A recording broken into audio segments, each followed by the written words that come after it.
நன்றி, வணக்கம். நம்ம அபிஷா அவர்கள் ஒரே நல்லா சொன்னாங்க. அது மட்டும் இல்லாம நம்ம யுவஸ்ரீ சொன்னது தப்புன்னு உணர்த்திட்டு போயிருக்காங்க. ஆமாங்க, நம்மளுக்காக முகம் தெரியாத நம்ம போல் மக்களுக்காக ஆசை போராடுறாங்க. அது பெரிய விஷயம் தானே. அந்த ஒரு நல்ல கருத்தை உணர்த்திட்டு போயிருக்காங்க. என்னமா நீ சொல்றதுக்கான கருத்து, நான் சொல்ற பாரு கருத்து அப்படின்னு சொல்றதுக்காக கர்ணிகா அவர்கள் வராங்க. அவங்களுக்கு ஒரு பெரிய கைத்தட்டல் தட்டி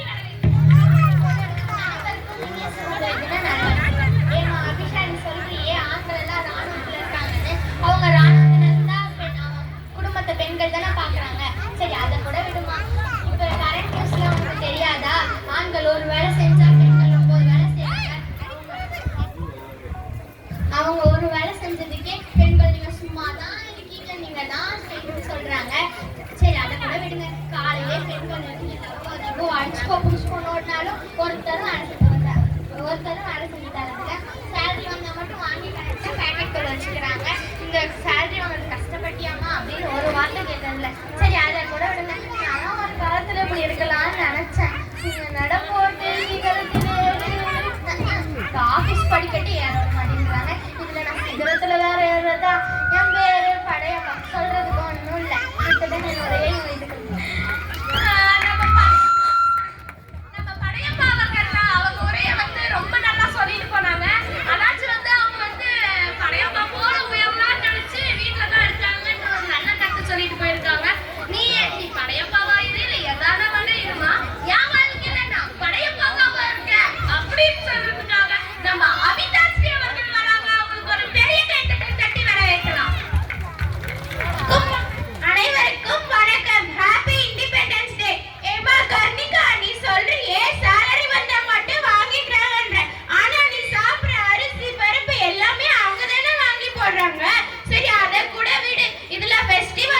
சரி உன் கதையை நீயே வச்சுக்கோ, என் கதையை சொல்றேன் கேளு.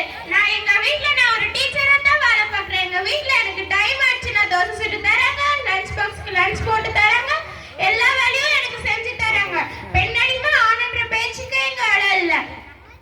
இன்னும் சொல்ல போனா ஆண்கள்லாம் இட்லி மாதிரி ரெண்டு பக்கமும் வெள்ளையா இருக்கும். இதே பெண்கள் மனசு தோசை மாதிரி இருக்கும். ஒரு பக்கம் வெள்ளையா இருக்கும், ஒரு பக்கம் கண்ணங்கரையன் கருப்பா இருக்கும். இத்தனை எனவே முடித்துக் கொள்கிறேன். நன்றி, வணக்கம். நம்ம அபிதாஸ்ரீ அவங்க வந்து கருத்து சொன்னதும் இல்லாம பெண்களாகிய நம்மள தோசைன்னு ஆண்களாகிய அவங்கள இட்லின்னு சொல்லிட்டு போயிருக்காங்க. அதை நம்ம கொஞ்சம் கவனிக்கணும். சரி, அது விடுங்க. அவங்க கருத்து வந்து ரொம்ப நல்லா இருந்துச்சு. ஏன்னா ஆண்கள் நமக்கு வந்து உறுதுணையா இருக்காங்க அப்படின்னு சொல்லியிருக்காங்க. உனக்கு அது மட்டும் இல்லாம அவங்க வீட்டுல நல்லா ஆனியன் ரோஸ்டா சுட்டு போடுவாங்கப்பா. அதனாலதான் அவங்க வந்து தைரியமா சொன்னாங்க எங்களுக்கு தோசைலாம் சுட்டு தராங்க. உனக்கு ஆச்சு ஆனியன் ரோஸ்ட் சுட்டு போறதுக்கான ஆள் இருக்குமா? எனக்கு கூட வேலை செய்யறதுக்கே ஆள் இல்லை அப்படின்னு சொல்றதுக்காக நம்ம வீட்டுல பார்த்து வராங்க. அவங்க ஒரு பெரிய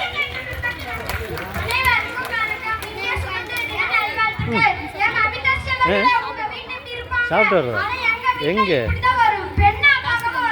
டேய் சார் வெளியே வந்தேன்னு பிடிச்சு போண்டா.